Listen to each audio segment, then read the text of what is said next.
everyone, this is John the Watch Concierge, and today I'm going to be doing a review of my Pagani Design PD-1680.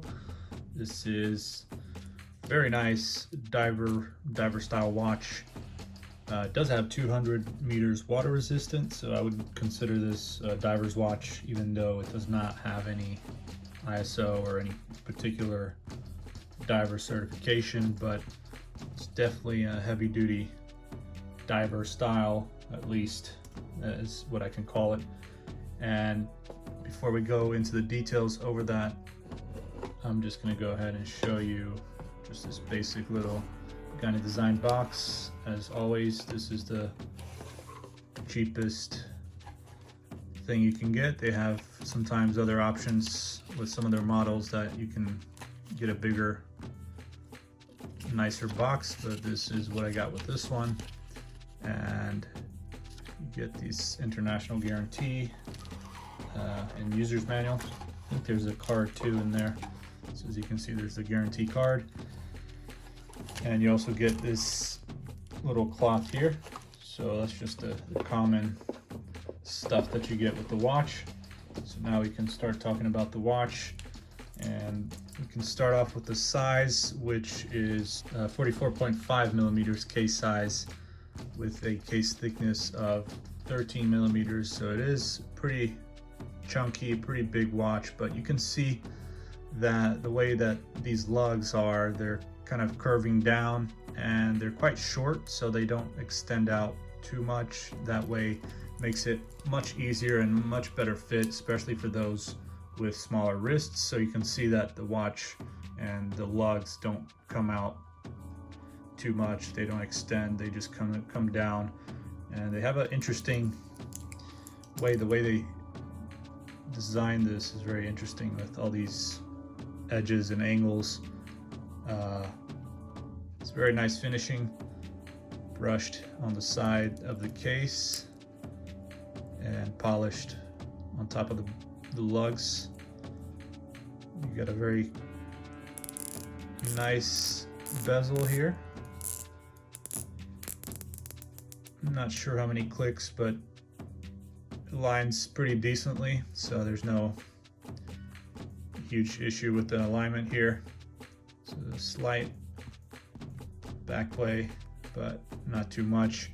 And you just get this wonderful colored dial, like a dark red, wine red color. It's really beautiful, and everything nicely applied with the hands and all the indices. You can see there's also Lume on everything, so we can check that out soon. Got the little date window there with the legible date size. I guess this is not too small, it's a decent size. Placed right in between the 3 and the, it's actually exactly on the 4, so it's placed on the 4, so it's between, it's not even between the 4 and 5, it's right on the 4. Sometimes you get the placement of the date in between the 4 and 5. Some people don't like that. Sometimes people prefer right there on the 3. But this one is just right there. And it's got a little white outline on the edge, kind of like a frame, but nothing metal, just kind of painted on there.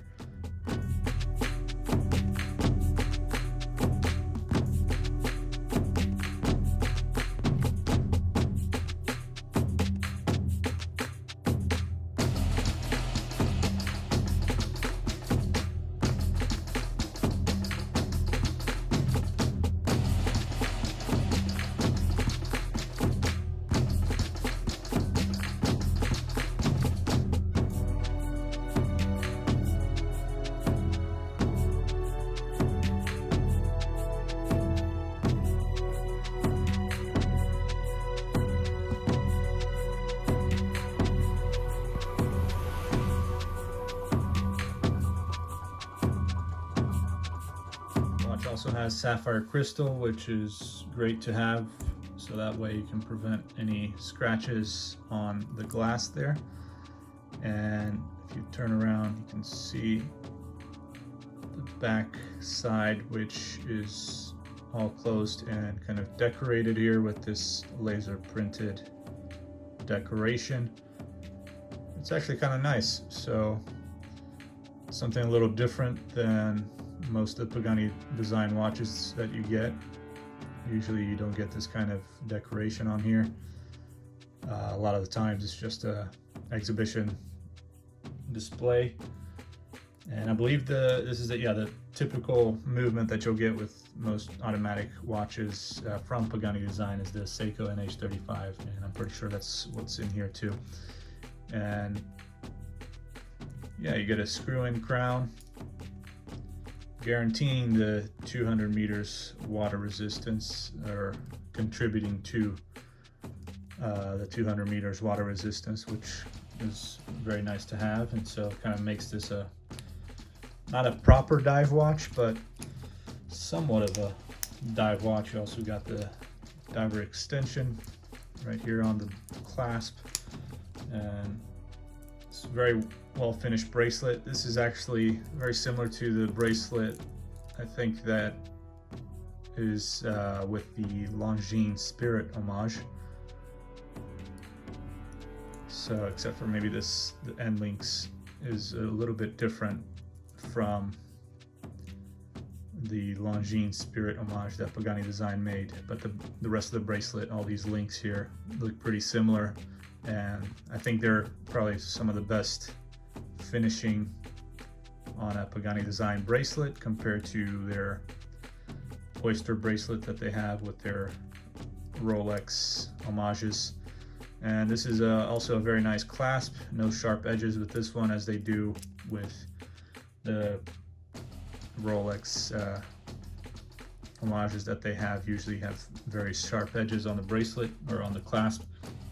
So it's, everything here is very well finished and just good quality, good size of the case, even though it is a bigger watch. But I think it's supposed to be a bigger watch due to it being a diver style watch, something more sporty.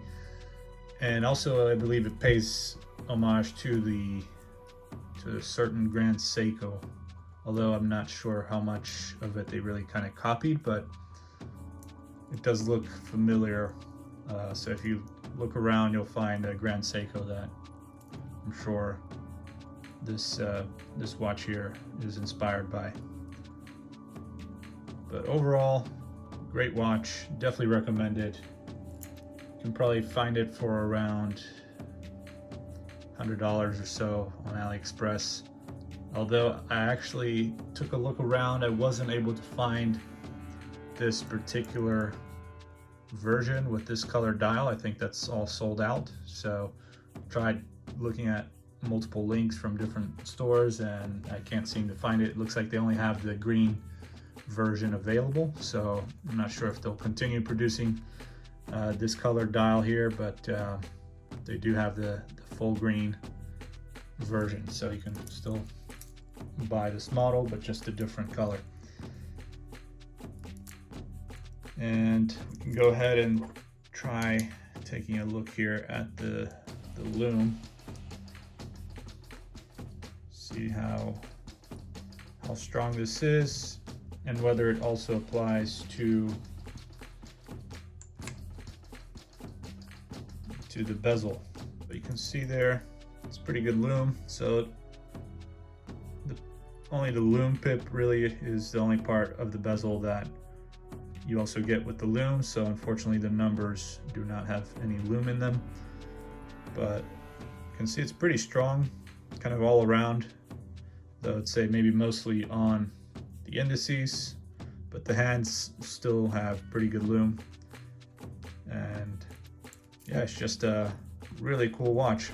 I feel like a lot of dive watches nowadays, or even just this dive style watch, you get a lot of people that, you know, if you're not really a diver, then you still get people that still wear this out kind of casual, day to day, or just in sporty occasions if they're going to go out and do some sports or whatever, more activities and exercising, something like that. So it's definitely interesting to kind of see how dive watches and in all sectors, both high-end and more lower-end watches, they have become a part of everyday use for people that buy these watches. And so much so that sometimes you get watches that have that diver design but aren't proper dive watches. So it's just interesting to see how that kind of plays into the culture of horology and watches and the whole watch industry. So the watch has become something that's really just for fashion. So, and now that includes these dive watches as well, because most people can just use, of course, their phone to tell the time. No one really needs a watch, but that's the beauty of being a watch collector, watch enthusiast. You just enjoy telling the time, being able to tell the time by looking down and just reading these hands in that manner, while also appreciating the design and finishing of the watch and the quality, the overall quality of a watch. So those are just my last few comments, and I think that's really it, all I have to share for this review and video. So thank you very much for watching, and make sure to subscribe, like, share, comment. Make sure to follow me on Instagram, and feel free to message me there, and check out all the other videos I have on my channel. I have some shorts that I also post if you want to take a quick look at a video and not spend 10 minutes looking at the watches. I'm also starting to post more shorts, and so I'll continue working on that, and hopefully maybe I can start doing some other content besides just watch reviews. So just let me know in the comments if you have any other ideas. But anyways, thank you very much for watching, and I'll see you guys next time. Take care.